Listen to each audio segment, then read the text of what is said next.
My $30,000 car is completely totaled and the insurance won't do anything about it. Alright, I'm calmed down now. Anyways, welcome back to the channel, week 6 update, and today, it's more of a story time video. It's gonna be about my car, if you couldn't tell. Leave a like, subscribe, and comment down below. Do you like room temp Reese's or frozen Reese's? I'll let you know what I like in the comments, and you let me know. Let's get right into the story time.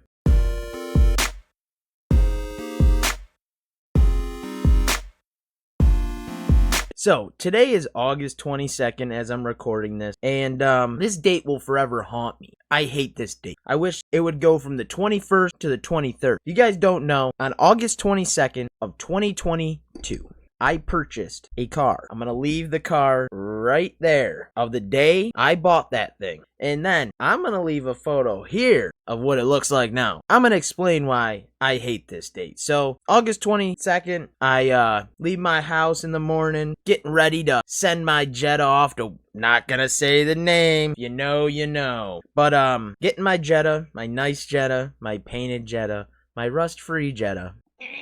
And I head over. I go to the dealership, meet the sales guy, you know. He's got this ST here. I was a sucker for an ST. I was ready to sign the papers and be on my merry way. So, go to look at this car, looked around it, didn't see really anything wrong with it. I test drove it, heard a little bit of hum, you know, nothing too crazy, a little wheel bearing, you know. I replaced it, but it just came in on trade-in. It was white. I didn't see any rust. I even had an insider look when it was on the lift. Underneath, looked pretty good. So, I go to sign the paperwork. If you ever buy a car, there's so much paperwork. It's overwhelming. It's almost like a trick. So, when you go to buy a car, you sit down, you pick out a car. In my case, I already knew.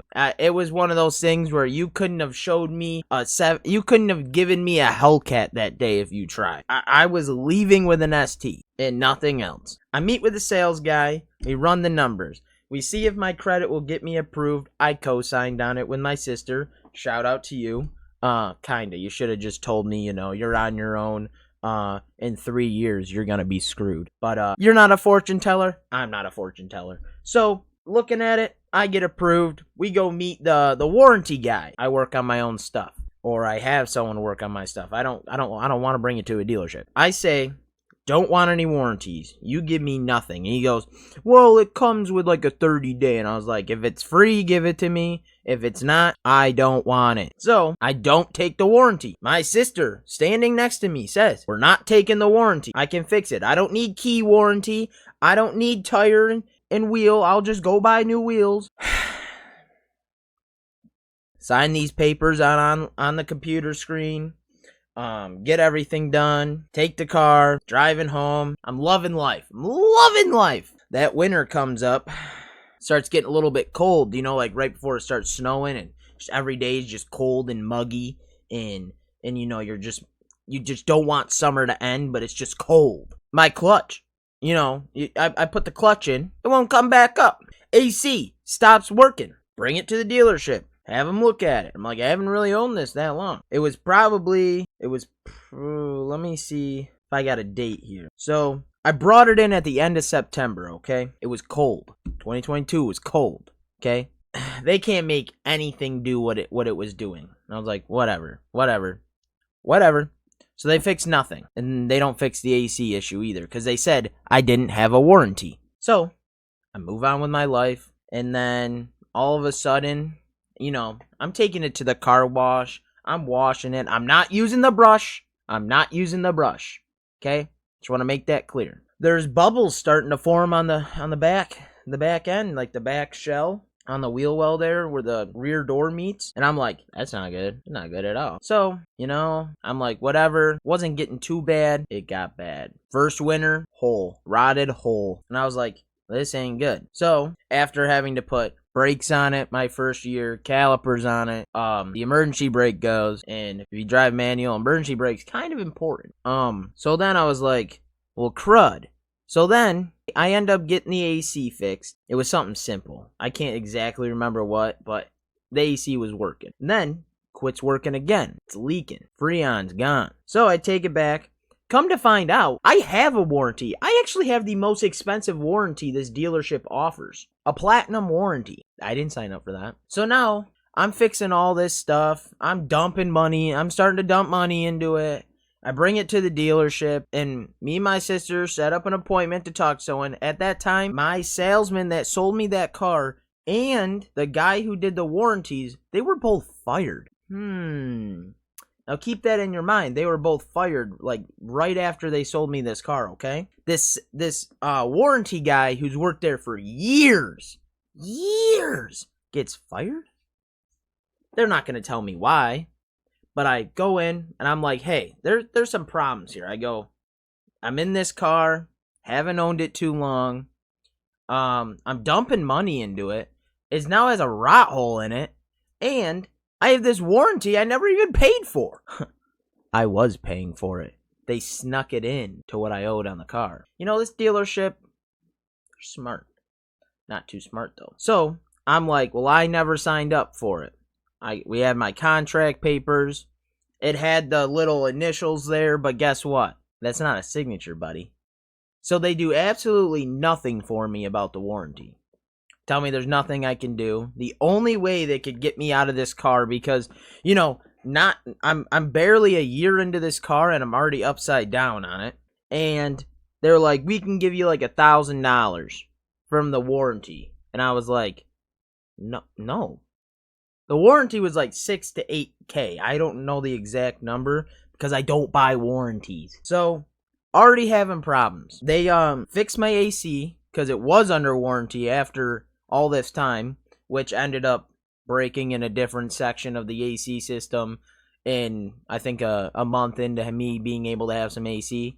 And then just problems and problems. The rust getting worse.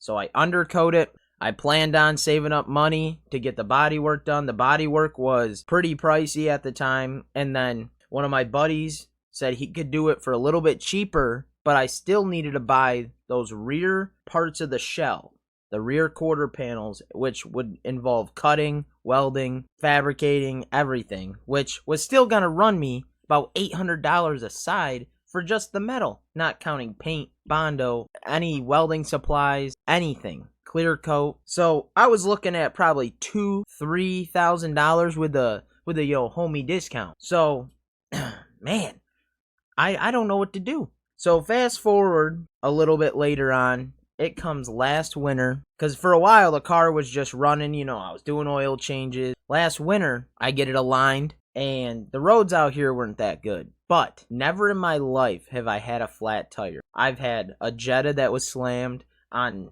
very low profile tires. Never had a problem. For some reason last winter, I went through 4 sets of tires because every day I would go to work. Mind you, I deliver for my job. I'm blowing a tire every day I work. I bought out all of the inventory of these tires that I was running over the winter for the sole purpose of I was blowing one every single week. I was blowing sometimes 2 a week. So at this point, tires shot. Still to this day, I just put tires on before I stopped driving it. The one tire is completely bald. I haven't even drove probably 200 miles on it. So anyways, rack and pinion goes bad. That's $3,000 for a rack because it's electronic. It's not the simple shit. So, buy a rack. Doing the rack turns into front struts, a ball joint. I covered some of this before, but yeah, front struts, ball joint, wheel bearing in the front. I needed another alignment. I did an oil change, and what else? There's so much I've done. Brakes again, calipers again, and just, I'm flabbergasted. I don't know what's going on in my life. So whatever, I get it all fixed. I spent every penny I've ever had. Like, if I would have had the Debt to Driven series then, my weekly bank update would have been like $5. I had enough for diet a day for a week. So I get it all done, and then there's issues with the battery. Programming the rack's not programming. Comes to find out, on my battery, there's a wire from the positive terminal that comes down to run everything else. Bunch of computer stuff. Corroded. I've already brought it into for all that stuff, and you know what they did? I told them when I had this stupid warranty I was paying for, I go, I need the terminal wires replaced. I know they're the mechanic, whatever. I don't care. I can obviously see that a terminal on my battery has a mound like this big of corrosion on it. Replace it. Don't be cheap. So what do? They threw a $5 can at it of that battery terminal cleaner. You're a moron. You people at this place is a moron. And we're going to bleep out the name because I think that we might be taking legal action on them. Not too sure yet, but before we do, I'm bleeping them out so they don't have anything on me. So I'm like, are you kidding me? They gave me a new battery, which was a used battery out of another car. They didn't replace the terminal, so we had to rewire all of that. So we're driving it, trying to get everything to set for the inspection that I've already went to court about. It won't ready to save my life. So I'm like, this is terrible. So I got a little bit more work to do. I am sick of even looking at this car. So I send it down to a good mechanic by me that I interned with at school. Shout out to you. You're not ever going to watch this because I know you're not on YouTube. But you are a great man. You are doing great things. And I recommend you to a lot of people. But he gets it all done. I pick it up. Doesn't even have me pay for it yet. Like I said, he's a good guy. I'm driving it. It's overheating. Sounding rough. So I'm like, check the coolant. No coolant. I'm like, that's weird. Put some coolant in it, run it, still sounding rough. Check the oil, there's no oil. And this is where things get bad. So, I'm like, there's no oil, there was no coolant. So I put coolant in it, I put oil in it, I'm trying to run it. It's going into limp mode, I'm losing my boost, I'm losing the turbo, everything, like, everything's gone. So then I'm checking the oil again, no oil again. Put a couple quarts in, nothing. So I was like, so, put some more oil in it. Then I go to open up the cap where you put the oil in. I look in there. I got a good old venti mocha cappuccino going on in the top end of my motor. That's not supposed to be like that, guys. If you don't know anything about cars, if your oil looks like a triple from Tim Hortons, you got a problem, buddy. And sometimes I know on some of these vehicles, you pop the cap and you look in the cap. It might be a little milky in there. That's fine. That's just condensation. But if you take a little flashlight and look down into that plastic cover, it's usually black. You got all your cams and stuff in there. If you see oil in there and it's not black and it's not like it's like dark brown or black, if it's not that, you're cooked. So I'm cooked. So I'm talking to people. I'm on the phone with my sister. I'm defeated at this point. And she calls up one of her friends over at a dealership that works at a separate dealer that I had nothing to deal with. He's a good guy. He's known my sister for a while. He's a finance manager over there, and he was asking who finances my car and stuff. And he gave me an idea, and he said, hey, that motor's blown completely. Insurance might total that out. He's seen it before. So he gave me that idea. So I drive it. Motor goes completely. Absolutely completely. Like I'm driving it. It's knocking. It's chattering. It goes to the point where it shuts off. I have a clip of what it sounds like. And it sounds like a Harley chopper at this point. And I'm like, okay. So I get it towed to a shop. I call the insurance. And I say, hey, my motor blew in my car that I owe a lot of money on. I have full coverage. Could you look at it? I've heard that sometimes there's claims that are not car accident claims. And they go, yeah, there is. I explain them the whole thing. They come down and look at it. And the lady's on the phone right as she gets there. And she just looks at the car. I hear them start it up. You can hear it just banging and clanging and everything else. And she just goes, yeah, we won't cover it. There's no hole in the block. How the fuck do you know, bitch? I gotta calm down. I gotta try to calm down. So she doesn't warranty it out, or like she doesn't insurance claim it. It's not totaled, whatever. So not even gonna argue with her. So I get it back, and as you guys seen, I bought that motor for the car. Wednesday.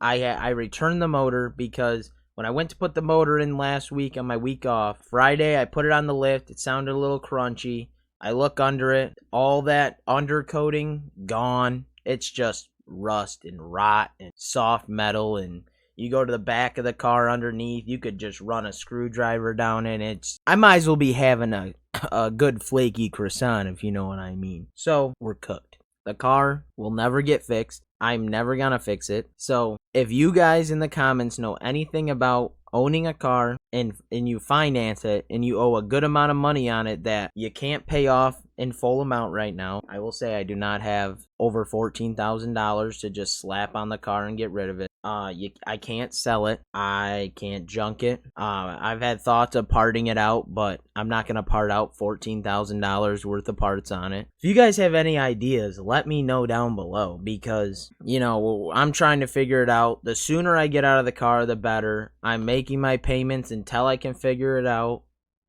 Just wanted to let you guys know about the whole car situation and where we were, because you guys deserve to know. You guys have known my whole financial life lately. I do appreciate the help I've gotten. I've had a few people on Snapchat that know me personally that's been watching the video. Shout out to you guys. You, Thomas.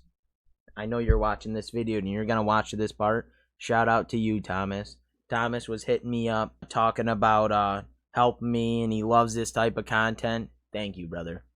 I appreciate it. We were talking about some stuff. He gave me the idea of parting it out, so I might take some stuff, like some of the small stuff I can keep in my room, and the rest I'll just leave in the car, throw it up on Marketplace or something, and see who wants some parts. If you guys have an ST or you guys have some projects, I have fully leather seats, Recaro buckets in it. I'll sell them. The driver one does have a little wear and tear on it, like usual. The only other thing really good on that is the hood. It could be painted, and I could sell that. Steering wheel, cob shift knob. I would gut that whole thing out and sell it. I don't care. If you want parts, you let me know.